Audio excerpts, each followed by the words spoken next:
네, 여러분 오랜만입니다. 네, 보고 싶었습니다. 네. 지난 2주간 우리 강단 교류를 통해서 우리 김영성 목사님과 김반정 목사님을 잘 만나셨으리라 믿습니다. 오랜만에 그리운 목사님들을 뵈니까 여러분들도 감회가 좀 새로우셨을 거라고 생각됩니다. 맞나요? 네.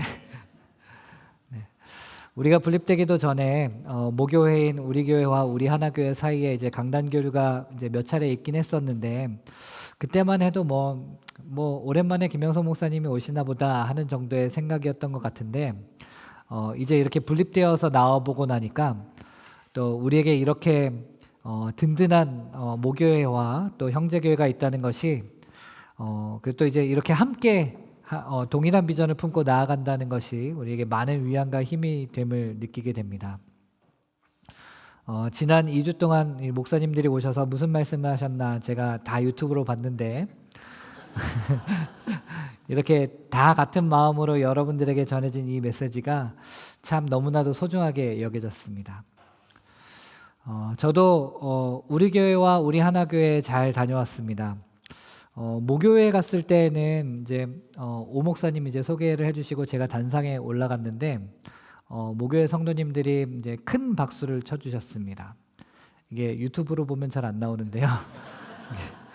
이렇게 박수를 쳐주시는데 이렇게 박수를 치신단 말이에요. 치시는데 박수를 치고 하면서 박수가 끊이지가 않더라고요. 그래서 모교회 성도님들 표정을 보니까 계속되는 박수가 한편으로는 좀 이게 민망하셨던 것도 같지만 그래도 본인들이 계속해서 이제 박수를 치는 것에 이제 감동을 받아서 더 계속 치시더라고요. 그래서 제가 좀 이제 스스로 검열하는 부분이 이제 단상에서 제가 선을 넘어서 이제 하나님 노릇을 살까 항상 저는 좀 주의하는 그런 부분이 있습니다. 그래서 이제 여러분 왜 이러세요? 라고 이제 얼른 박수를 제지하고 이제 제가 매일 하는 이제 설교 전 기도를 이제 하고 나서 준비한 설교를 시작했습니다. 이제 그때부터가 이제 유튜브에 나오는 시간입니다. 굳이 제가 이 얘기를 여러분들께 드리는 이유는 나중에 가만히 생각해 보니까 제가 좀 김칫국을 맞췄다라는 생각이 좀 들더라고요. 이게 저 혼자한테 이게 보냈던 박수가 아니라 얼마 전까지 매주 만나던 가족들이었는데 이제는 분립해 나가서 처음부터 이제 교회를 세워나가는 주안의 우리 교회 공동체 전체를 향한 박수였지 않았나. 그리고 또 그러한 주안의 우리 교회 공동체를 이끌어가고 계시는 하나님, 또 우리 여러 부족함과 연약함에도 불구하고 교회 공동체를 인도하시는 하나님을 향한 박수였지 않았나 하는 생각이 나중에야 들었습니다. 그래서 여러분들에게 또한 그 하나님에게 또 박수를 여러분들 함께 또 돌려드리고 싶습니다. 제가 여러분들을 위해서 박수를 쳐드리겠습니다. 네. 우리 하나교회 갔을 때는 되게 떨렸습니다. 켈박에서는 진짜 정말 하나도 안 떨렸거든요. 그 마음이 너무 편했거든요. 이제 켈박에서 앉아서 예배하는데 오히려 제가 여기에서는 제가 너무 이렇게 많은 것에 신경을 쓰고 있었나 싶을 정도로 켈박에 갔는데 너무 마음이 편한 거예요. 그래서 그랬는데 아무튼 우리 하나교회 가서는 대단히 떨렸습니다. 우리 하나교회에서도 이제 우리가 분립을 준비하는 동안에 매주 주중 예배 때마다 계속해서 기도해 주셨던 것 여러분들 알고 계시죠? 김영성 목사님도 말씀하셨던 것 같은데 그렇죠? 네. 그래서 그 마음으로 이제 주안의 우리 교회 분립을 기쁜 마음으로 축복해 주시고 또 그 마음으로 주안의 우리 교회 대표로 간 이제 저를 바라봐 주시고 또 기대해 주시고 또 응원해 주시는 그 마음들이 느껴져서 또 되게 떨리는 마음이었습니다. 이렇게 우리 교회와 우리 하나교회에 다녀오면서 또 많은 성도님들과 인사를 나누면서 우리 주안의 우리 교회가 얼마나 많은 사랑을 받고 있는지 또 얼마나 많은 응원과 지지를 받고 있고 또 얼마나 많은 기도를 받고 있는지를 알 수 있었던 참 감사했던 시간이었습니다. 이제 본격적으로 우리는 이제 하반기를 시작하면서 우리는 우리의 두 번째 주제인 공동체에 대해서 살펴보고자 합니다. 그리고 지난번에 말씀드린 대로 우리는 에베소서를 함께 살펴보면서 우리가 세워가는 공동체에 대한 하나님의 말씀을 들을 수 있으면 좋겠습니다. 에베소서는 바울이 에베소 지역에 있는 교회에 보낸 편지입니다. 사도행전에 보면 바울은 3번의 전도 여행을 떠납니다. 그 중에 두 번째 2차 전도 여행의 끝자락에 바울은 에베소에 잠깐 머물렀어요. 아주 짧게 있다가 떠나면서 바울이 이제 이렇게 얘기합니다. 만일 하나님의 뜻이면 너희에게 돌아오리라 라고 하고 금방 떠나게 됩니다. 그리고 나서 그게 하나님의 뜻이라는 확신이 들었나 보죠. 바울이 3차 전도여행을 시작하면서 에베소에서 2년 동안 머물면서 그곳에서 사역을 했어요. 거기서 이제 두란노 서원이라는 곳을 세워서 그곳에서 하나님 나라에 대한 하나님 나라에 대해서 강론하고 권면했고요. 두란노 서원 어디서 많이 들어보셨죠? 네. 그리고 나중에 이제 3차 전도여행의 마지막 종착지가 예루살렘인데, 여기 예루살렘에 가면 바울이 이제 유대인들에게 체포될 거라는 것을 알고 있음에도 불구하고 바울이 되게 유명한 말을 하거든요. 사도행전 20장 24절입니다. 내가 달려갈 길과 주 예수께 받은 사명 곧 하나님의 은혜의 복음을 증언하는 일을 마치려 하면은 나의 생명조차 조금도 귀한 것으로 여기지 아니하노라 라고 해요. 이 구절이 들어가 있는 부분이 바울이 예루살렘에 가서 붙잡히기 전에 남긴 고별 설교라고 불리는데요. 이 고별 설교가 누구한테 남긴 고별 설교냐? 바로 에베소 교회 장로들에게 남긴 고별 설교였어요. 그때 당시 바울은 밀레도라고 하는 다른 곳에 있었고 예루살렘에 들어가기 직전이었는데, 그래서 예루살렘에 들어가면 자기가 잡혀서 죽게 될 수도 있다고 하는 것이 명백한 상황이었는데, 예루살렘에 들어가기 전에 에베소 교회 장로들을 자기가 있는 곳으로 불러서 이 고별 설교를 했다는 겁니다. 그만큼 바울에게 있어서 이 에베소 교회는 대단히 특별한 곳이었습니다. 처음에는 아주 잠깐 머물렀다가 하나님의 뜻이면 다시 돌아올게 하고 휙 떠났는데, 얼마 지나지 않아서 다시 에베소를 찾아와서 그곳에서 꽤 오랫동안 하나님 나라의 복음을 가르쳤고요. 그리고 그 관계가 얼마나 끈끈한지 바울에게는 어쩌면 유언이 될 수도 있었던 그 고별 설교를 굳이 에베소 교회 장로들을 불러다가 했단 말이에요. 여러 다른 교회들이 있었을 거 아니에요. 근데 굳이 에베소 교회 장로들을 불러다가 그 고별 설교를 했단 말이에요. 예루살렘에 가게 되면 당하게 될 위험을 내가 잘 알고 있어. 그치만 나는 가야만 해 라고 하는 이 이야기를 그 자리에 없었던 에베소 교회 장로들을 굳이 불러와서 했다고요. 이 정도면 엄청나게 특별한 관계이고 엄청나게 끈끈한 관계다라고 우리가 생각할 수 있을 겁니다. 그렇게 고별 설교를 마친 바울은 이제 예루살렘으로 향했고, 바울은 예루살렘에 도착한 지 얼마 되지 않아 바울을 죽이고자 하는 유대인들의 손에 잡히게 됩니다. 여러 죽을 고비를 넘겼는데 그 고비를 넘길 수 있었던 것은 바울이 로마 제국의 감옥에 들어가게 되었기 때문입니다. 감옥이긴 하지만 이제 감옥이기 때문에 유대인들로부터 격리가 되어서 적어도 목숨은 보존할 수 있게 되었던 거죠.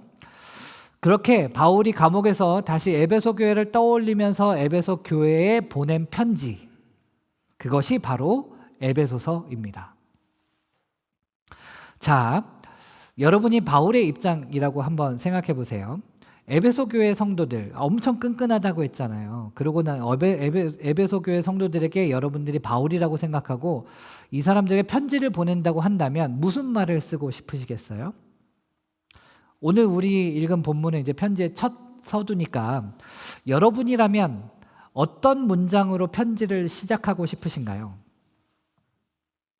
2차 전도여행 때 잠깐 들렀던 인연이 이제 3차 전도여행 때 아주 끈끈한 관계로 발전하게 되었고, 이제 예루살렘에 가기 전, 이제 예루살렘에 가면 내가 목숨은 보존할 수 있을지 없을지 모르지만 그래도 나는 가야만 해 라고 하는 이 유언과도 같은 고별 설교까지 전한 그 에베소 교회 성도들, 그 이후에 우여곡절 끝에 감옥에 갇힘으로써 목숨을 보존하게 되는, 감옥에 갇혀 있으나 그것을 통해서 목숨을 보존하게 되는 이 아이러니한 상황, 이 상황에서 여러분이라면 편지의 시작을 어떻게 시작하실 것 같은가요? 편지의 시작을 혹시 야, 나 살아있다 이렇게 시작했을까요? 아마 제가 바울이었다면 나에게 너무나도 소중한 에베소 교회 성도들 너무나도 보고 싶다. 뭐 이런 식으로 이제 시작했을 것 같습니다. 그렇게 소중한 에베소 교회 성도들에게 편지를 쓴 바울은 어떤 말로 편지를 시작했을지 우리 다시 한번 우리 1절을 한번 읽어보도록 하겠습니다. 시작. 하나님의 뜻으로 말미암아 그리스도 예수의 사도된 바울은 에베소에 있는 성도들과 그리스도 예수 안에 있는 신실한 자들에게 편지하노니. 네. 뭐 이렇게 꾸미는 말들이 좀 많아요. 그렇죠? 네. 그렇지만 뭐 핵심만 보면 바울이 에베소 교회 성도들에게 편지한다라고 하는 대단히 형식적인 서두라고 할 수 있겠습니다. 그러나 이 내용을 좀 차근차근 뜯어보면 이게 형식적으로만 보이는 이 서두가 지금 어떤 맥락 안에서 어떤 의미를 담아내고 있는지를 우리가 알 수 있습니다. 먼저 바울이 자신을 어떻게 소개하고 있는지를 좀 살펴보겠습니다. 바울은 자기 자신을 사도라고 했습니다. 사도라는 말은 보냄을 받은 자라는 뜻입니다. 그렇다면 예수 그리스도의 사도라고 하는 말은 예수 그리스도로부터 보냄을 받은 자라는 말이 되죠. 당시 초대교회에서 사도라고 하는 말은 아무에게나 붙여주는 직함이 아니었습니다. 사도로 인정받기 위해서는 여러 가지 좀 기준이 있었는데요.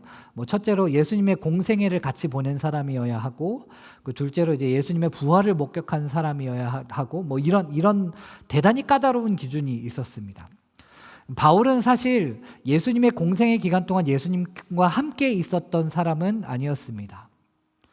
뭐 잘 아시는 대로 이제 바울이 이제 다메섹 도상에서 예수님을 만났을 때는 사실 이렇게 빛이 이렇게 밝게 있었고 소리만 들렸던 거잖아요. 분명 대단히 이제 의미심장한 순간이긴 하지만 이런 체험을 한번 했다고 해서 사도라고 하는 직분을 공증받기에는 좀 어려움이 있었습니다. 그런데 지금 바울은 자신이 예수 그리스도의 사도가 되었다라고 이야기하면서 그리고 그것이 바로 하나님의 뜻으로 말미암아 되었다라고 말하고 있습니다. 다시 말해서 자신의 사도직의 근거를 자기 자신의 조건에서 찾지 않고 하나님에게서 찾았다라고 하는 겁니다.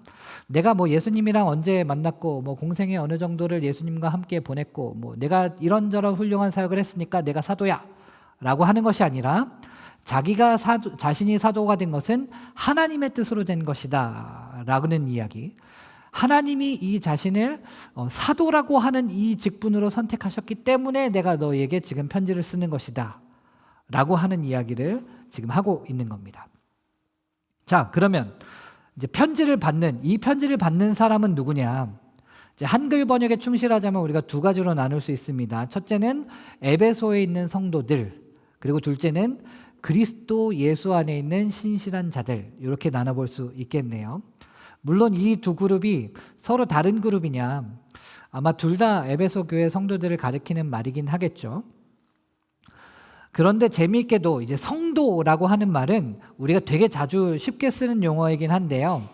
여기 본문에 나와 있는 성도라는 용어는 우리가 좀 눈여겨볼 필요가 있어요. 이제 거룩할 성자를 쓰는 거잖아요. 저도 제 이름의 성도 거룩할 성입니다. 거룩할 성자를 써서 거룩한 무리들 아니면 거룩한 백성들이라고 하는 뜻이란 말이에요. 이 거룩함이라고 하는 의미들, 갑자기 이 사람들에게 성도, 거룩한 사람들이라고 하는 의미가 갑자기 나오게 된 것은, 이 거룩함이라고 하는 의미는 구약의 언약 백성의 이스라엘과 연결되는 의미입니다. 너희는 거룩하라, 이는 나 여호와 너희 하나님이 거룩함이니라 라고 하는 그 모세의 율법과 그 언약, 그 당사자인 이스라엘이요.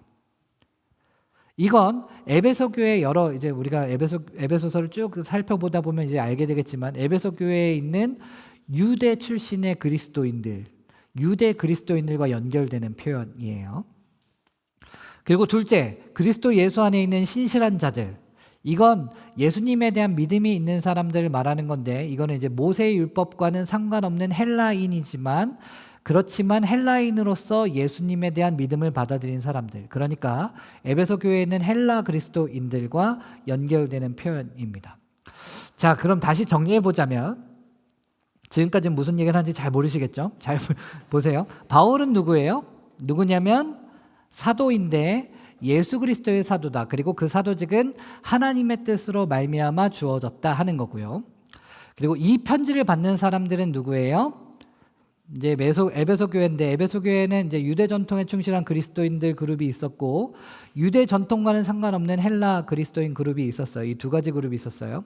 유대 그리스도인 그룹은 뭐냐? 거룩하신 하나님의 언약과 연결되는 하나님의 거룩한 백성들이다. 그리고 헬라 그리스도인들은 예수 그리스도에 대한 믿음을 가지고 있는 사람들이다 하는 거예요. 자, 아직까지 감이 안 오시는 건 너무나 당연한 일입니다. 여러분 자책하지 마세요. 자, 바울이 지금 그토록 반갑고 소중한 에베소 교회 성도들에게 편지를 쓰는 첫 머리란 말이에요. 만약에 그렇다면, 제가 바울이라면 제 자신과 에베소 교회 성도들 사이에 끈끈한 관계를 부각시켰을 것 같아요.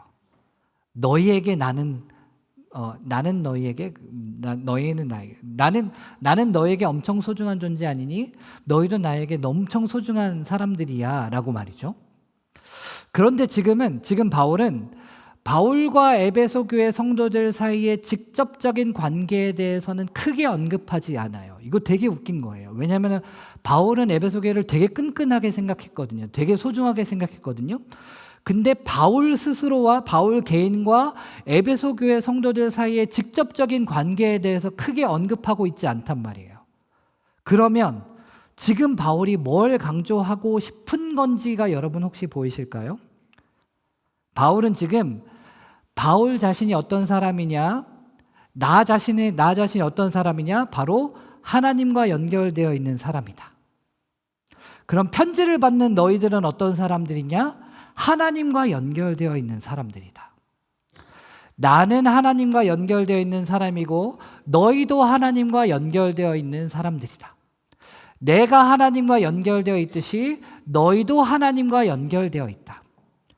나와 너 사이의 직접적인 관계가 얼마나 끈끈한지가 중요한 게 아니라 나와 하나님과의 관계가 끈끈하고 너와 하나님과의 관계가 끈끈한 것이 중요하다. 그것이 나와 너를 묶어주는 것이다. 물론 이제 바울과 에베소 교회 당연히 끈끈하죠. 나와 너 사이의 직접적인 관계도 끈끈한 겁니다. 그런데 바울이 그토록 소중하게 여기는 이 에베소 교회 성도들에게 편지를 보내면서 맨 처음부터 확인하고 시작하는 것은 뭐냐면 나와 너의 관계가 아니라 나와 하나님과의 관계, 그리고 너희와 하나님과의 관계.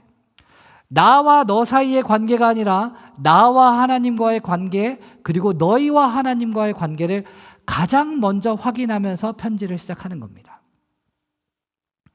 이 지점이 보이면 2절도 우리는 좀 더 명확하게 우리가 이해할 수 있겠습니다. 2절 함께 읽어볼까요? 시작. 하나님 우리 아버지와 주 예수 그리스도로부터 은혜와 평강이 너에게 있을지어다. 은혜와 평강이 어디로부터요? 하나님 우리 아버지와 주 예수 그리스도로부터요. 나와 하나님과의 관계에서 하나님이 나에게 은혜와 평강을 주신 것처럼 너희와 하나님 사이의 관계를 통해 하나님이 은혜와 평강을 주실 것이다. 은혜를 주실 것이고 그리고 그 은혜를 통해서 평강을 주실 것이다 하는 것입니다. 우리는 상반기 동안 집중했던 예배라고 하는 이 키워드를 넘어서 이제는 공동체라는 키워드에 집중하게 됩니다. 우리가 공동체라는 것을 생각할 때 자주 하게 되는 오해는 공동체라고 하는 것은 나와 너의 문제라고 생각하는 것입니다. 그래서 나와 너 사이의 관계를 끈끈하게 하면 그러면 공동체가 되는 것으로 오해하기 쉽습니다. 물론 공동체가 되기 위해서 서로 친해지는 것은 한편으로는 좀 중요한 역할을 수행하긴 하겠지만 그것이 전부는 아닙니다.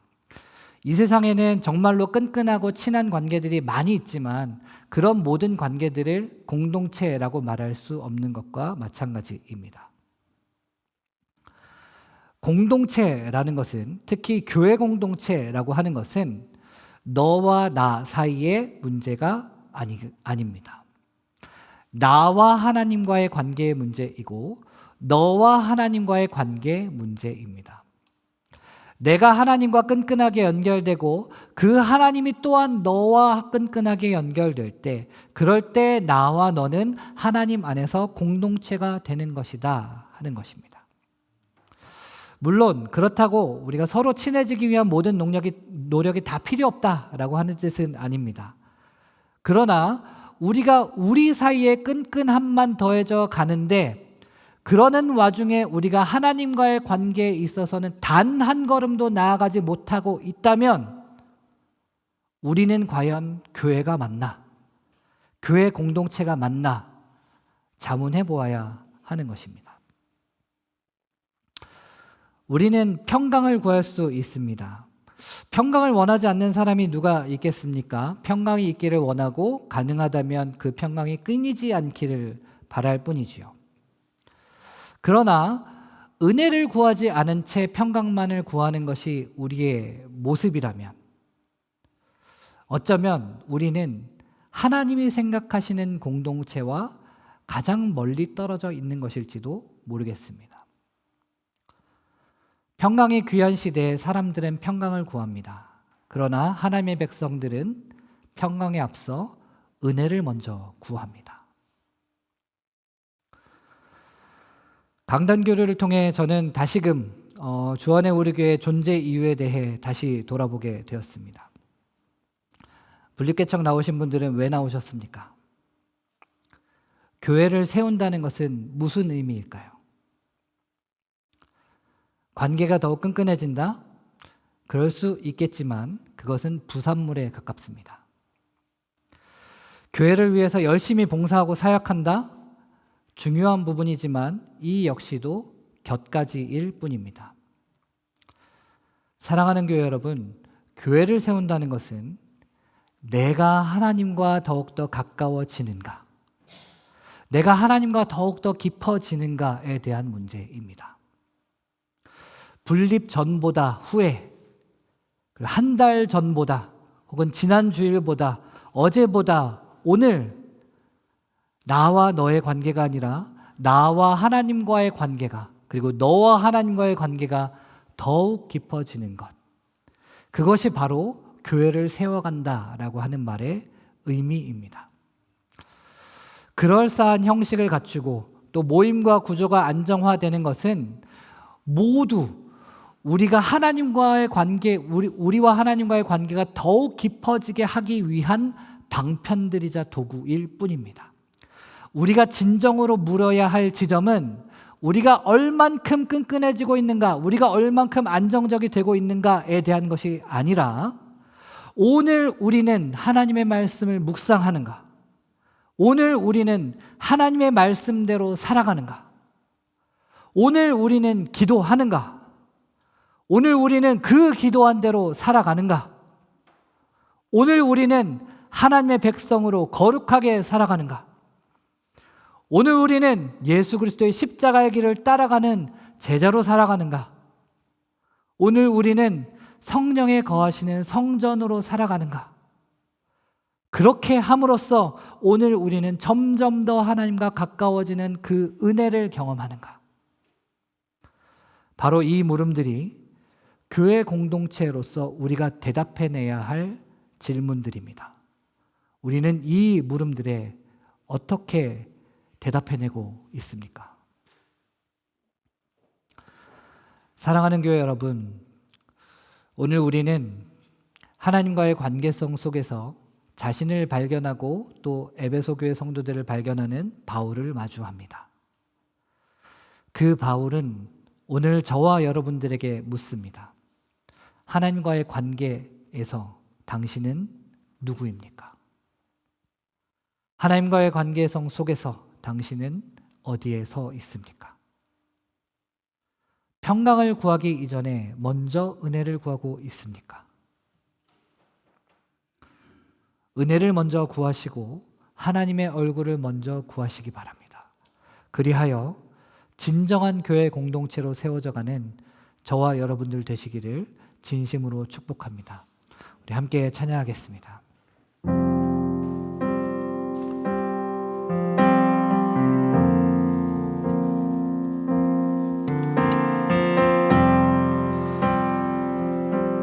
우리 시간 마음이 상한 자를 우리 함께 찬양할 텐데 우리 후렴에 있는 가사가 의에 줄이고 목이 마르니 라고 하는 가사입니다. 여기서 의라고 하는 것은 무엇일까요? 우리 주안의 금요일 자주 오신 분들은 잘 아시겠지만 의라고 하는 것은 하나님과 우리 사이의 올바른 관계입니다. 하나님과 우리 사이의 올바른 관계에 우리가 배가 고프고 목이 마르다. 그러니까 성령의 기름을 부어주소서. 이것은 그냥 기름이 아니라 우리와 하나님 사이에 소통의 역할을 하시는 성령의 기름, 성령이 오셔서 우리와 하나님과의 올바른 관계가 다시 정립되게 해달라라고 하는 고백입니다. 우리 시간 함께 우리 찬양하면서 우리의 마음을 하나님께 드리면서 나아갔으면 좋겠습니다. 마음이 상한 자를, 마음이 상한 자를 고치시는 주님, 하늘의 아버지 날 주관하소서. 주의 길로 인도하사 자유케 하소서. 새 일을 행하사 부흥케 하소서. 의에 줄이고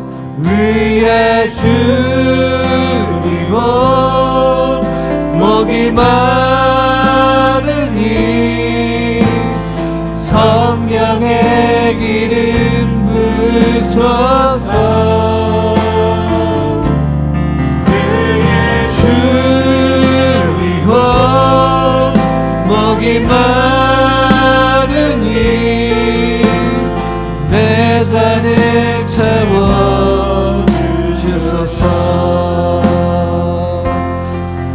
성령으로 채우사, 성령으로 채우사 주 보게 하소서. 주의 임재 속에 은혜 알게 하소서. 주 뜻대로 살아가리 세상 끝날까지. 나를 빚으시고 새날 열어주소서. 위에 줄이고 목이 마르니 성령의 기름 부으소서. 위에 줄이고 목이 마르니 내 잔을 채워주소서. 위에 줄이고 목이 마르니 성령의 기름 부으소서. 줄이고 목이 마르니 성령을 채워주소서. 우리 더 큰 목소리로 함께 고백합시다. 위에 줄이고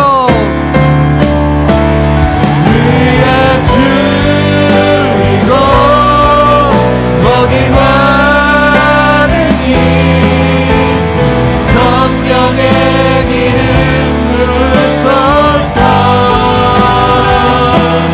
위에 줄이고 목이 마르니 내 잔을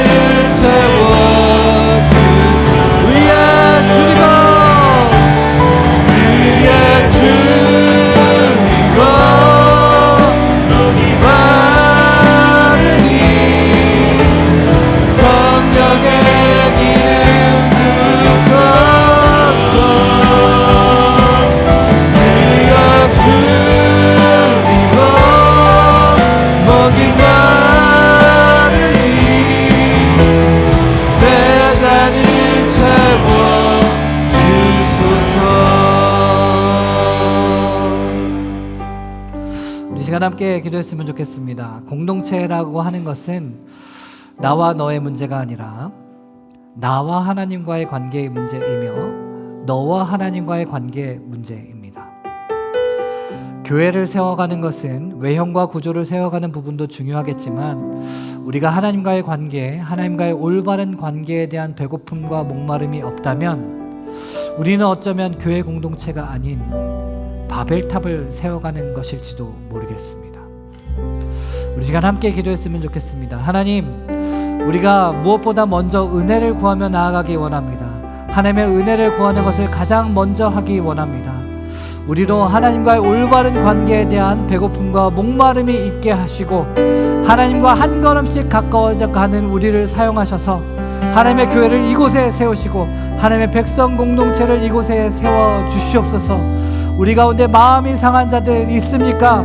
우리 가운데 평강이 필요한 사람들 있습니까? 하나님, 우리가 먼저 의를 구하게 하여 주시옵소서.